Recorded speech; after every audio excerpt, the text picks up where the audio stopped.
reported its highest number of new COVID-19 infections in more than a month, as it warned of clusters hitting new regions. The Health Ministry spokesman said 2,102 new cases were confirmed across the country in the past 48 hours, bringing the overall total to 116,635. That figure is the highest Iran has announced for a single day since April the 6th.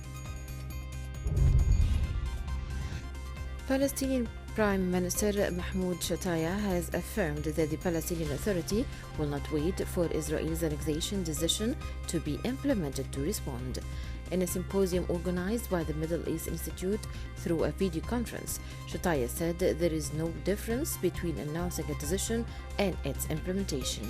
He explained that the annexation decision will affect the main components of this country cannot exist without, which are Jerusalem, the Gaza Strip, lands in areas classified as C, and the Jordan Valley.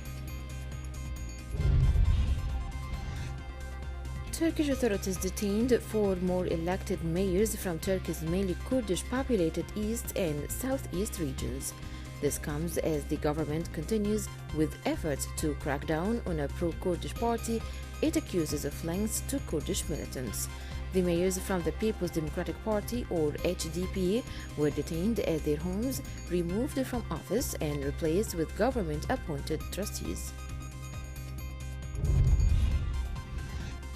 Oil prices touched a 1.5-month high amid signs demand for crude was picking up as the world is hit by the coronavirus pandemic.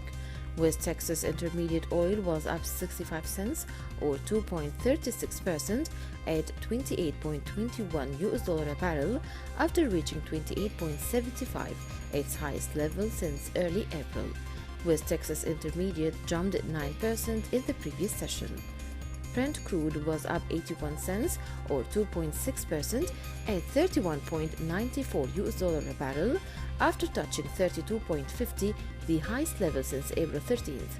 Brent rose nearly 7% on Thursday. The Lebanese Central Bank revealed that it's working to provide dollars for imports at an exchange rate of 3,200 Lebanese pounds to reduce food prices. This comes as part of efforts to rein in spiraling inflation as the local currency collapses. The Lebanese pound has lost more than 60% of its value since October, when the country's long-brewing economic troubles grew into a major financial and banking crisis. The central bank deputy governor said the new financial agreement under which Egypt will obtain the new loan from the International Monetary Fund (IMF) does not require new economic reforms and will not impose any new burdens on citizens. Rami Abdel-Najjar noted that the $2.77 billion received by Egypt through an IMF rapid financing instrument affirms the financing institution's trust in the country. He stressed the Egyptian economy has been praised by credit rating institutions, which reflects the ability of the economy to overcome this crisis. Business owners consider the reopening of Dubai's gold market, which is one of the world's biggest ones, a vital move towards normality ahead of the autumn tourist season in a city that prides itself on shop-till-you-drop experiences. The gold and jewelry sector is one of the pillars of Dubai's economy, the most diversified in a region that mostly depends on oil. Authorities said the emirate holds 14% of the all gold in global circulation. The Lebanese are not planning for a normal summer vacation like past years, but as temperatures rise, they do not plan on living the same way they have during the quarantine, staying at home. While some are planning to move to their summer houses in the mountains, others think that going to beaches that are not crowded is not dangerous as long as there is no social mixing. Former Minister of Tourism expressed optimism that the grounds for successful tourism would be present in Lebanon if coronavirus cases decline sufficiently.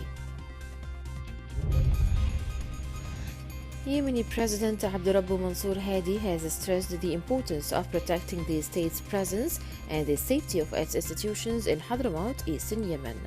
Hadi urged Hadramaut Governor, commander of the 2nd Military Region, Major General Faraj Al-Bahsouni, to increase vigilance and raise the awareness in the province. He ordered the prosecution of troublemakers and lawbreakers who have been trying to destabilize security in the province. Lebanese prosecutors have ordered the arrest of the Director of Monetary Operations at the central bank, Mazen Hamdan, as part of an investigation into exchange rate manipulations.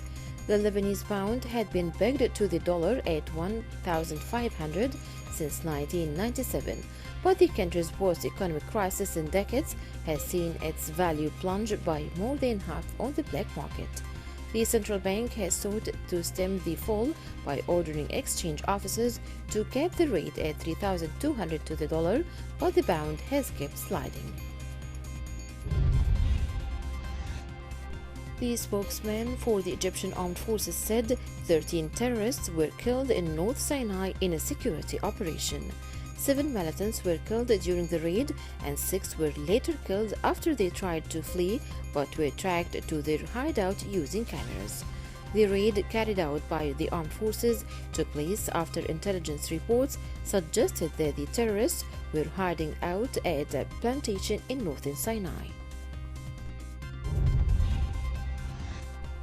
Irish Prime Minister said that Ireland will begin to lift its coronavirus lockdown in the coming days, starting a staggered easing of restrictions set to stretch until August. Ireland will also introduce a legally binding 14-day quarantine period for travellers arriving in the country. The Irish cabinet agreed to make it mandatory for arrivals to fill out forms outlining where they will quarantine. Talks between the European Union and the United Kingdom on their future relationship in the wake of Brexit have ground to a near standstill, despite the urgency for progress before a summit next month. The two sides remain at odds over a range of key issues, including fishing and the role of high courts in settling future disputes. EU negotiator Michael Barnier later told a news conference in Brussels that there was no progress on all the most difficult issues. French officials called for self-restraint as the country prepares for its first weekend since the coronavirus lockdown was eased, warning that police would break up any large gatherings of people taking too much advantage of newfound freedoms. Scenes of packed squares and riverbanks in Paris and other cities this week have the authorities worried that social distancing diligence will fade in the spring sunshine forecast for much of the country. Several smaller museums and monuments also began reopening this week, hoping to cater to visitors eager for a taste of culture after 2 months of strict stay-at-home orders. U.S. retail sales tumbled by a record 16.4% from March to April as business shutdowns caused by the coronavirus kept shoppers away, threatened stores across the country, and weighed down a sinking economy. The Commerce Department's report on retail purchases showed a sector that has collapsed so quickly that sales over the past 12 months are down a crippling 21.6%. The sharpest drops from March to April were at clothiers, electronics stores, furniture stores, and restaurants. The German economy shrank by 2.2% in the first quarter compared with the previous 3-month period as shutdowns in the country and beyond started to bite. That means Europe's biggest economy went into recession following a small dip at the end of last year.